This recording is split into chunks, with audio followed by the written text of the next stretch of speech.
பரம்பின் உறவுகளுக்கு வணக்கம். நேற்றைய கதையில எவ்வி முருகனும் வள்ளிக்கும் சேர்த்து ஒரு பரண் அமைச்சிருப்பாரு. அது எங்க அமைச்சிருப்பாருன்னா, வேங்கை மரத்தோட மேல சந்தன கட்டைகள கொண்டு சிலா கொடிய வச்சு கட்டி ஒரு பரண் அமைச்சிருப்பாரு. முருகன் வள்ளிய அழைச்சுட்டு அங்க வந்திருப்பாரு. அன்றைய இரவு அவர்களுடைய தலைநாள் இரவு அந்த இடத்துல நடந்திருக்கும். எவ்வி சந்தோஷமா அவருடைய ஊருக்கு போறாரு. அப்ப அவர் கையில ஒரு பூண்டு மாதிரியான ஒன்ற முருகன் கொடுத்து அனுப்புறாரு. அவங்களோட காதலின் பரிசாக. அந்த பூண்ட ஒரு குடத்துல நீர் இருக்கிற குடத்துல போடும்போது, அது கொஞ்ச நேரத்துல ஒரு பழச்சாறு மாதிரி மாறுது. அத குடிக்கும்போது மிகவும் சுவை இருக்கிறதா பார்த்தோம்னா, அது இருக்கு. அப்படி எவ்வி அத குடிச்சிட்டுருக்கும்போது, வள்ளிய தேடி கொடிகுலத்தவ சார்ந்தவங்கலாம் தேடிட்டு வராங்க. அப்ப எவ்வி அவங்கள திசை திருப்புறதுக்காக வேண்டி அந்த பழச்சாற்ற அந்த பூண்டு சாற கொடுத்து அவங்கள எல்லாம் குடிக்க வச்சர்றாரு. அந்த துளிகள் அங்க கீழ இருக்க புற்கள் மேல விழுந்து, அத குடிக்கிறக்காக அந்த காட்டுல இருக்க எல்லா பாம்புகளும் அந்த புற்கள் மேல இருக்க அந்த பழச்சாற்றின் துளிகள பார்த்தோம்னா, குடிக்கும்போது அந்த புற்களோட சுனை ஈக்கிகள் அதோட நாக்க அறுத்து, பாம்புகளோட நாக்கு 2ஆ பிளவுபட்டு இருக்கு. அதனால தான் இப்படி பாம்புகளுக்கு நாக்கு ஆச்சு. அப்படின்னு சொல்லி ஒரு கதைய நீலன் கபிலருக்கு சொல்றாரு.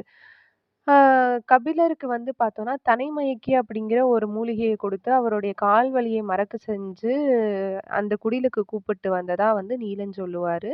அத கேட்டு கபிலர் பார்த்தோம்னா, ஒரு ஆச்சரியத்தோட இருக்காரு. அதோடு 4ஆம் பாகம் முடிந்தது. இன்று பாகம் 5. தனது நினைவில் இல்லாத ஒரு நாளைப் பற்றி கேள்விப்பட்ட கணத்திலிருந்து கபிலர் சற்றே அதிர்ந்து போயிருந்தார். நீலன் அவர் அருகில்தான் உட்கார்ந்திருந்தான். அவனிடம் பேச கபிலரின் மனம் விரும்பினாலும் அவரது எண்ணங்கள் முழுவதும் கை தவறிப் போன நினைவுகள்தான் இருந்தன. நீலன் எழுந்தான்.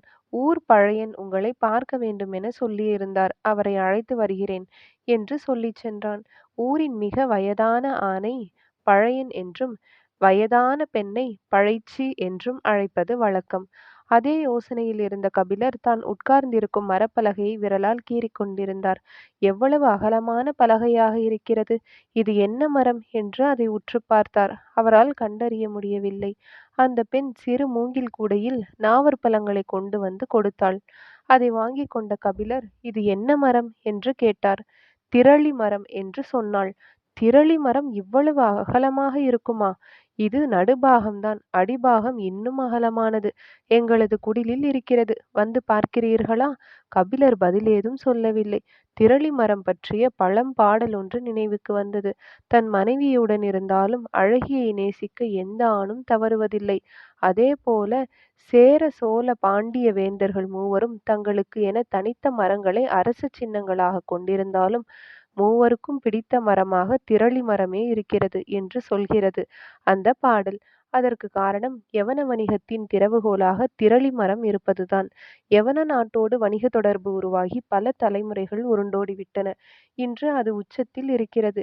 இந்த வணிகத்தில் பெரும் செல்வமாக யவனர்கள் கருதுவது மிளகைத்தான். கருத்து சிறுத்த அந்த தானியத்துக்காக யவனர்கள் எந்த விலையும் கொடுக்க தயாராக இருக்கின்றனர். யவன கப்பல்களை தமிழ் நிலத்தின் துறைமுகங்களை நோக்கி இழுத்து வருவது மிளகுதான். பெரும் மதில் போல கடலில் மிதந்து கொண்டிருக்கும் யவன கப்பல்களில் மிளகை ஏற்ற கரையிலிருந்து ஒற்றை அடிமரத்தால் ஆன தோணியில் எடுத்து செல்வார்கள். அந்த தோணி திரளி மரத்தால் ஆனது. துறைமுகங்களில் நிற்கும் திரளி மர தோணிகளே மிளகு வணிகத்தின் குறியீடாக மாறின. வணிகர்கள் கடலில் மிதக்கும் கப்பல்களை எண்ணுவதை விட கரையில் மிதக்கும் திரளி மரத் தோணிகளையே எண்ணியே செல்வச் செழிப்பை மதிப்பிடுகின்றனர். பெரும் பானையில் இருக்கும் உணவை அள்ளிப் போடும் அகப்பையைக் கொண்டு அளவிடுவதைப் போல.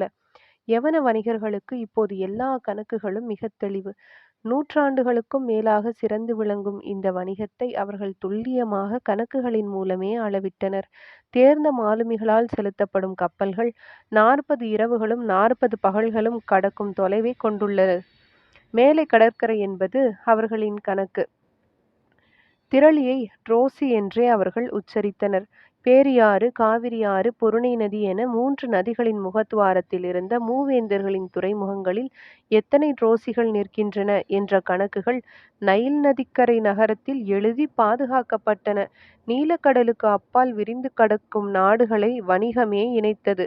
அதுவே வரலாற்றை உந்தித் தள்ளியது. யவனர்கள் தங்களுக்குத் தேவையான முத்தும் மிளகும் நவரத்தினங்களும் செழித்துக் கிடக்கும் பூமியாகத் தமிழ் நிலத்தைக் கண்டனர். அழகின் பித்தர்கள் கூடி வாழும் செல்வ வளம் மிக்க நாடாக யவன தேசத்தை தமிழ் வணிகர்கள் அறிந்து வைத்திருந்தனர். இரு நாட்டு வணிகர்களும் அரசியல் சதுரங்கத்தில் முன்பின் காய்கள் நகர்த்துவதற்கு காரணமாக இருந்தனர். வணிகமே வரலாற்றின் போக்கை தீர்மானிக்கிறது. இந்த கருத்தோடு தொடக்க காலத்தில் கபிலருக்கு உடன்பாடு இல்லை. ஆனால் கடந்த 20 ஆண்டுகளாக தனது கண்முன்னால் நடக்கும் அரசியல் சூழ்ச்சிகளை அறிந்த பிறகு அவர் தனது கருத்தை மாற்றிக்கொண்டார். கடல் கடந்து நடக்கும் இந்த பெரும் வணிகம்தான் பேரரசுகளை விடாமல் இயக்குகிறது. 60 வயதை கடந்துவிட்ட குலசேகர பாண்டியனுக்கு தேரலை ஊற்றிக் கொடுக்க ஒரு கிளெரினா தேவைப்படுகிறாள்.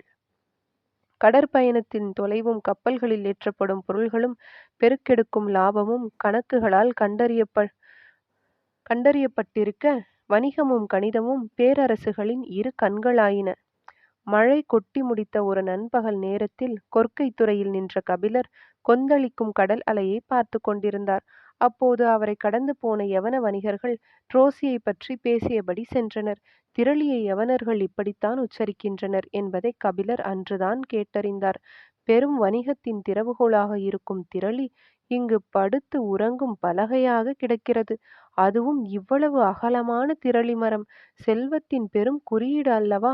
எண்ணங்கள் எங்கெங்கோ ஓடியபடி இருக்க விரல் நகத்தால் திரளி மரத்தின் மீது அழுத்தி கோடு போட முயற்சித்துக் கொண்டிருந்தார் கபிலர். அப்போது நீலன் ஊர் பழையனை அழைத்து வந்தான். அவரது உயரமே கபிலரை ஆச்சரியப்பட வைத்தது. சுருங்கி மடிந்திருக்கும் தோள்தான் வயோதிகத்தைச் சொன்னது. மற்றபடி நெடும் உயரம் கொண்ட அந்த மனிதரின் கையெலும்புகள் உருட்டுக்கட்டைகளைப் போல இருந்தன. அடர்த்தியற்ற நரைமுடியை பின்னால் முடிச்சிட்டிருந்தார். அவரது உடல் முழுவதும் தழும்புகள் திட்டு திட்டாக இருந்தன. எத்தனை ஈட்டிகளுக்கும் அம்பு முனைகளுக்கும் தப்பிப் பிழைத்த உடல் இது! இவ்வளவு வயதான ஆண்களை இப்போதெல்லாம் பார்ப்பதே அரிதாகிவிட்டது. பழையன் வந்து திரளி மரப் பலகையில் கபிலருக்கு பக்கத்தில் அமர்ந்தார். நீலன் நின்று கொண்டிருந்தான். தசைப்பிடிப்பு இன்று சரியாகிவிடும். நாளை நீங்கள் நடக்கலாம் என்றார் பழையன். கபிலருக்கு அப்போதுதான் தசைப்பிடிப்பு நினைவுக்கு வந்தது. நீலன் என்னை பாதுகாப்பாக அழைத்து வந்து விட்டான் என்றார் கபிலர். சிறுவன் இன்னும் பக்குவம் போதாது. நாகக்கிடங்கின் ஆபத்தை அவன் உணரவில்லை என்றார் பழையன். ஆற்றை சுற்றி வந்து சேர்வது முடியாதென்பதால் அப்படி செய்ததாகச் சொன்னான் என்றார் கபிலர். சுற்றி வந்து சேர முடியாமல் போகலாம். ஆனால் உயிரோடு வந்து சேர வேண்டுமல்லவா? கபிலர் நீலனை பார்த்தார். இளைஞர்களின் துணிவை பெரியவர்களால் ஏற்றுக்கொள்ள முடிவதில்லை. அதற்காக இளைஞர்கள் கவலை கொள்வதும் இல்லை. நீலன் கவலைப்படாமல் தான் நின்று கொண்டிருந்தான். ஆனாலும் பழையனின் வார்த்தைகளுக்கு முன் பணிவு கொண்டு நின்றான். நாவற்பழம் பழையனுக்கு மிகவும் பிடிக்கும். எனவே இந்த வசவு வேகமாக முடிவுக்கு வரும் என அவனுக்கு தெரியும். ஏன் பழத்தை எடுக்காமல் இருக்கிறீர்கள்? எடுத்து உண்ணுங்கள் என்று கபிலருக்கு அருகில் நாவற்பழ கூடையை நகர்த்தினார் பழையன். கூடையில் இருப்பது காட்டில் பல்வேறு நாவல் மரங்களில் இருந்து பறித்த பழங்கள். ஒவ்வொரு நாவற்பழத்துக்கும் ஒவ்வொரு வகையான சுவையுண்டு. எந்த நாவற்பழத்தை முதலில் எடுத்து உண்ண வேண்டும் என்பதில் இருந்து தொடங்குகிறது காடு பற்றிய அறிவு. புதிதாக எவராவது வந்தால் அவர்களுக்கு கூடை நிறைய நாவற்பழத்தை தருவது விருந்தோம்பல் மட்டுமல்ல, காடு பற்றிய அவர்களது அறிதலை அளத்தலும் தான். எடுத்து சாப்பிடுங்கள் என்று பழையன் கூடையை கபிலரிடம் தள்ளிய போது கபிலர் முதற் பழத்தை எடுத்து வாயில் போட்டார். அதிலிருந்தே தெரிந்துவிட்டது காடு பற்றி அவருக்கு எதுவும் தெரியாது என்று. காடற்ற மனிதனை காட்டுக்குள் அழைத்து வந்திருக்கிறாய் என்று நீலனை முறைப்பது போல் இருந்தது பழையனின் பார்வை. சரி, இனி நாம் விளையாட வேண்டியதுதான் என்று முடிவு செய்தார் பழையன். நீலனின் கண்கள் அவர் தேர்ந்தெடுக்கப் போகும் பழத்தின் மீதே இருந்தது. அவர் உட்கார்ந்த கணத்தில் தனக்கான பழத்தை தேர்வு செய்திருப்பார் என நீலனுக்கு தெரியும். ஆனாலும் அவர் இன்றைய விளையாட்டை எதிலிருந்து தொடங்கப் போகிறார் என்பதை அறிய ஆவலோடு இருந்தான். ஆனால் கண்ணிமைக்கும் நேரத்தில் பழையன் முதற் பழத்தை எடுத்து வாயில் போட்டுவிட்டார். நீலனால் அவர் எந்த பழத்தை எடுத்து வாயில் போட்டார் என்பதை கவனிக்க முடியவில்லை. கபிலரின் கண்களும் பழையனின் விரல்கள் மீதுதான் இருந்தன. மடிப்புகள் அலையலையாக இறங்கி கருமை ஏறியிருக்கும் விரல்கள் நகம் பிளவுண்டு உலர்ந்திருந்தது. தோளின் வழியே கனிந்து வழிந்து கொண்டிருந்தது வயோதிகம். கபிலர் கேட்டார், உங்களின் வயது என்ன பெரியவரே? மென்ற நாவற்பழக் கொட்டை இடது உள்ளங்கையில் துப்பியபடி பழையன் சொன்னார், 97. கபிலர் ஆச்சரியத்தோடு அவரை பார்த்தார். நீலனின் கண்கள் அதைவிட கவனமாக அவரது விரல்களை பார்த்து கொண்டிருந்தன. அவர் பதில் சொல்வதற்குள் அடுத்த பழத்தை எடுத்து வாயில் போட்டார். இப்போது நீலன் கண்டுபிடித்தான். அவர் கையில் எடுத்தது நரிநாவல். இது துவர்ப்பை உச்சத்துக்கு கொண்டு போகும். அப்படியென்றால் இதற்கு முன்னால் அவர் எடுத்து வாயில் போட்டது வெண்ணாவலாகத்தான் இருக்கும். அதற்குத்தான் புளிப்பதிகம். மொத்த வாயையும் உச்சுக்கொட்ட வைத்து விழுங்கும் எச்சிலின் வழியே பேராவலை அது தூண்டும். அதற்கடுத்து நரிநாவலை எடுத்து தின்றால் தூக்கலான துவர்ப்பு முற்றிலும் வேறு ஒரு சுவையை கொடுக்கும். ஆனால் இதில் முக்கியமானது அடுத்து எடுக்கப் போவதில்தான் இருக்கிறது. பழையன் எந்த பழத்தை எடுத்து சுவையின் பாதையை எப்படி அமைத்துக் கொள்ளப் போகிறார் என்பதை அறிய ஆர்வத்தோடு இருந்தான் நீலன். கபிலர் விடுபடாத ஆச்சரியத்தின் வழியே கேட்டார், எப்படி இவ்வளவு துல்லியமாக வயதை சொல்கிறீர்கள்? நரிநாவலின் சதையை விட அதன் கொட்டை அசை போட்டு மெல்லுவதில்தான் சுவை இருக்கிறது. அதன் மேல்தோல் கலர கலர சுவை உச்சத்துக்கு செல்லும். தப்பி தவறி சற்றே அழுத்தி கடித்து கொட்டையை உடைத்து விட்டால் அவ்வளவுதான். உள்ளே இருக்கும் பச்சை நிற பருப்பின் கசப்பு இருக்கிறதே, அது நாக்கையே கழற்றி போட்டாலும் போகாது. குறைந்தது 3 மாதங்களுக்காகவது காரி காரி துப்பிக்கொண்டே இருக்க வேண்டியதுதான். எனவே நரிநாவலை தின்னும்போது மிக கவனமாக தின்ன வேண்டும். தந்திரத்தோடு அதன் கொட்டையின் மேல் பகுதியை கடித்துச் சுவைக்க வேண்டும். பழையன் வாயில் நரிநாவலை ஒதுக்கி வைத்திருக்கும் போது கபிலர் இப்படி ஒரு கேள்வியை கேட்டுள்ளார். எப்படி பதில் சொல்கிறார் பார்ப்போம் என்று ஆவலோடு இருந்தான் நீலன். எத்தனை கேள்விகளை பார்த்தவர் பழையன். அவருக்கு தெரியாதா நரிநாவலை என்ன செய்ய வேண்டும் என்று?